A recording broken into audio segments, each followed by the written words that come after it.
বন্ধুরা আমার, শুধু নামাজের কথা আপনাদেরকে অনেক সময় লাগে আলোচনা করতে, তবে আমরা তো নামাজ বুঝি না। যারা নামাজ পড়তে পড়তে প্রকৃত অর্থে নামাজি হয়ে গেছেন, আপনারা এক পাগলার নাম শুনেছেন, হযরতে মনসুরে হাল্লাজ রাহমাতুল্লাহ আলাইহি, নাম শুনছেন নি? যিনি আনাল হক বলেছিলেন। আনাল হক কি বলেছিলেন? আনাল। জাহিরি মৌলবীরা ব্যাখ্যা করেছিল আনাল হক মানে হলো আমি খোদা, কিন্তু আসলে তিনি আনাল হক দ্বারা ব্যাখ্যা করেছেন, তিনার ব্যাখ্যা ছিল আমি খোদার মধ্যে মিশে গেছি। সুবহানাল্লাহ বলেন না। জাহিরি মোল্লা ব্যাখ্যা করেছে যে তিনি খোদা দাবি করেছে, আমি খোদা বলেছে না না না। তখন ওনাকে কি করা হলো? জাল্লাদ ডেকে ওনাকে মুরতাদ ঘোষণা দিয়ে ওনার হাত পা কেটে নেওয়া হলো। ওনার হাত যখন কাটা হলো, খেয়াল করেন আমার দিকে, হাত কাটা হলে 2 হাত কেটে নিয়েছে। হাত কাটা হলে যখন জোরসে রক্ত বের হচ্ছে, ওই রক্ত দিয়ে উনি ইশারায় ইশারায় ওযু করতেছেন, বলেন না সুবহানাল্লাহ, আর মিষ্টি মিষ্টি হাসতেছেন। ওনাকে জিজ্ঞাসা করা হলো, হাত কাটা হলো, অনুতপ্ততা নাই, অনুশোচনা নাই, উনি আবার ওযু করে রক্ত দিয়া, তখন তিনি বলেছিলেন ইন্নী উসাল্লি সালাতুন সালাতানি ফিল ইশকি লা ইয়াখিফ খাওফান লা ইয়াতুবুনা বিউজুইদ দামি। তিনি বলেছিলেন দুনিয়ার মানুষ শুনে রেখে দাও, আমি এখন আল্লাহর ইশকের নামাজ আদায় করব। ইশকের নামাজ পড়ার জন্য পানি দিয়ে ওযু করলে হয় না, ইশকের নামাজ পড়ার জন্য রক্ত দিয়ে ওযু করা লাগে। জোরে কোন আল্লাহু আকবার। ওনার নামাজ কেমন ছিল? হ্যাঁ, আমার নবী হাদিসে আছে গনিমতের মাল, যুদ্ধলব্ধ মাল পাহারা দেওয়ার জন্য 2 জন সাহাবী রেখেছেন। ওই 2 জন সাহাবী রাতের বেলা পরামর্শ করতেছে, ভাই রে, আমাদেরকে দয়াল নবী আমাদেরকে মাল পাহারা দেওয়ার জন্য রেখেছেন, এক কাজ করি, আমরা মাল পাহারা দেই, দায়িত্ব পালন করি, তবে আমি এক কাজ করি, আমি কিছু সময় নামাজ পড়ি, তুমি একটু পাহারা দাও, তুমি কিছু সময় নামাজ পড়বা, আমি একটু পাহারা দিব। মহব্বতে বলেন না সুবহানাল্লাহ। কি প্ল্যান যে তুমি একটু পাহারা দিবা, আমি একটু নামাজ পড়বো, আমি একটু পাহারা দিব, তুমি একটু নামাজ পড়বে, এই করে করে আমরা নামাজ পড়বো। শুধু বন্ধুরা আমার, আল্লাহ তাআলা কোরআন শরীফে ওলিদের ব্যাখ্যা দিতে যেয়ে বলেছেন ওয়াল্লাযীনা ইয়াবিতুনা লিরাব্বিহিম সুজদান ওয়া কিয়ামা। আল্লাহর বন্ধু কারা? আল্লাহর ওলি কারা? তারাই আল্লাহর ওলি। আমি আপনি রাতের বেলা ঘুমাইয়া থাকি, নাক ডাকাইয়া ঘুমাই, কিন্তু আল্লাহর ওলি তারা যারা ওয়াল্লাযীনা ইয়াবিতুনা লিরাব্বিহিম সুজদান ওয়া কিয়ামা, যারা রাত ভরে সিজদার মধ্যে, কিয়ামের মধ্যে, নামাজের মধ্যে সময় কাটায়, তারা আমার আল্লাহর ওলি হয়ে যায়। বড় করে বলেন সুবহানাল্লাহ। বন্ধুরা আমার, বাবাজিরা আমার, এজন্য আমাদেরকে নামাজের সাথে আমাদের সম্পর্ক রাখার দরকার আছে না নাই? আর একটু জোরে কোন আছে না নাই? আজকে আপনাদেরকে অনুরোধ করে গেলাম, বেনামাজি হয়ে মরবেন না, মরবেন না, বেনামাজি হয়ে মরবেন না, কারণ জাহান্নামে যাবে অধিক বেনামাজি, জাহান্নামে যাবে। আমরা জাহান্নামে যাইতে চাই না, মায়ার নবীকে ভালোবাসি, ওই নূরের নবীকে ভালোবেসে আমরা ঠিক মতো নামাজ আদায় করতে চাই। কথা বলেন ঠিক কিনা? একটু দরুদ শরীফ পড়েন, আল্লাহুম্মা সাল্লি আলা মোহাম্মতে মাওলানা মুহাম্মদ ওয়া আলা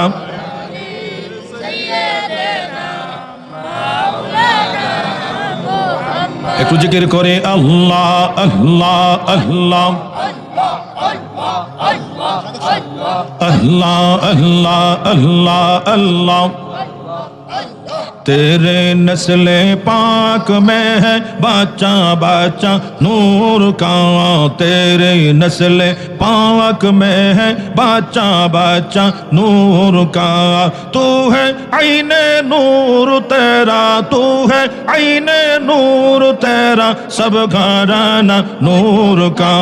अल्लाह अल्लाह अल्लाह अल्लाह अल्लाह अल्लाह। मन्ना गुंजम दर जमीन आसे माले की गुंजम दर क़ुलूबे मोमिना। अल्लाह अल्लाह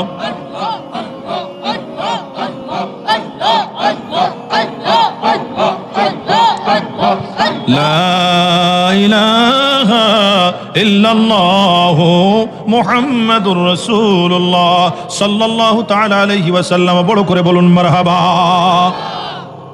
তাহলে আমরা নামাজ পড়তে চাই কিনা? নামাজ কি বাদ দিব? আল্লাহর নেককার বান্দা হতে গেলে নামাজ বাদ দেওয়া যাবে? জাহান্নামীদেরকে জিজ্ঞেস করা হবে মা সালাকাকুম ফি সাকার, قالوا لم نكن من المصلين ولم نكن نطعم المسكين وكنا نخوض مع الخائضين وكنا نكذب بيوم الدين حتى أتانا اليقين فما تنفعهم شفاعة الشافعين। ও বন্ধুরা আমার, জাহান্নামীদেরকে জিজ্ঞাসা করা হবে, এ জাহান্নামীরা তোমরা জাহান্নামে আসছো কেন? তারা বলবে قالوا لم نكن من المصلين, আমরা নামাজি ছিলাম না। কি ছিলাম না? ও বন্ধুরা, কি ছিলাম না? নামাজি ছিলাম না। বাবারা আপনাদেরকে বলি, সন্তানদেরকে নামাজ শিখাবেন, সকালবেলা ভোরবেলা ঘুম থেকে ডেকে উঠাবেন, নামাজের জন্য ডাক দিবেন। মনে করবেন না ছেলে আমার অনেক রাত পর্যন্ত লেখাপড়া করেছে, ডাকলে ঘুমের ব্যাঘাত হবে না। না না, আমার নূরের নবী শিক্ষা দিয়েছেন, আসসালাতু খায়রুম মিনান নাওম, নামাজের চেয়ে ঘুম ভালো নাকি? হ্যাঁ, না ঘুমের চেয়ে নামাজ ভালো? বলেন না ঘুমের চেয়ে। সহিহ বুখারীর মধ্যে আছে বন্ধু, যেই ব্যক্তি আজান শোনার পরে ঘুমিয়ে থাকলো, বালা শাইতানু ফি উযুনাইহি, শয়তান তার দুই কানের মধ্যে প্রস্রাব করে দেয়। তাহলে আজান হলো, আজান শোনার পরে যদি কেউ ঘুমিয়ে যায়, আজানের পরে উঠলো না, তার দুই কানের মধ্যে শয়তানে প্রস্রাব করে দেয়, ঠিক কিনা? তাহলে কি শয়তানের প্রস্রাব কানের মধ্যে ঢুকতেছে এটা আমরা চাই? হ্যাঁ, তাহলে পাঁচ ওয়াক্ত নামাজের সাথে আমাকে আমার ভাইয়েরা আর একটু আবদার জানালেন। বন্ধুরা আমার, বাবাজিরা আমার, আপনাদের এলাকার মধ্যে বলে এখন একটু হারাম খাওয়া দাওয়া চলতেছে নাকি? হ্যাঁ, সুদ কন্যা, সুদ কন্যা, ওই রাতের বেলা নাকি না কইয়া টাকা পয়সা মালপাতি নিয়ে যায়, তারে কি কয়? এই চোর আছে নিয়ে দিকে। আমি যাওয়ার সময় আমার ধরবে না তো? একবার ধরছিল তো, যশোর থেকে ধরছিল, ধরে আমার 1 লাখ নিয়ে গেছে, এক সালামে 1 লাখ। এত গালি দিল আমারে, আল্লাহ এরম গালি আমার জিন্দগিতে জীবনে জন্মের পরে কেউ এই গালি দেয়নি। হ্যাঁ, সব দিয়াটি আবার যাওয়ার সময় দোয়া চায়। হুজুর জীবনের প্রথম নামছি, দোয়া করবেন যেন কামিয়াব হই। হায় হায়, নাউজুবিল্লাহ কোন।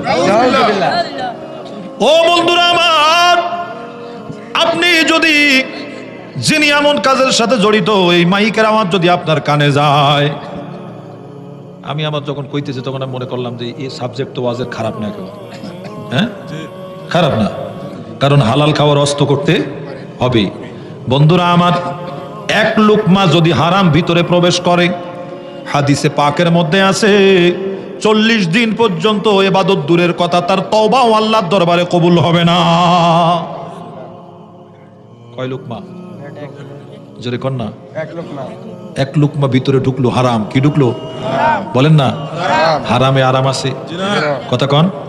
হারামে আরাম নাই। আজকে মানুষের বাড়ির জিনিস চুরি করে, ডাকাতি করে, হারাম উপার্জন করে সন্তানদেরকে খাওয়াইলা, ওই সন্তান তোমার কেমন সন্তান হবে তুমি এখন ঠিক পাও নাই, ঠিক কিনা বলেন? বন্ধুরা আমার, রহমতের নবী, মায়ার নবী, কামলেওয়ালা রহমতের নবী আমাদেরকে এই শিক্ষা দেয় নাই?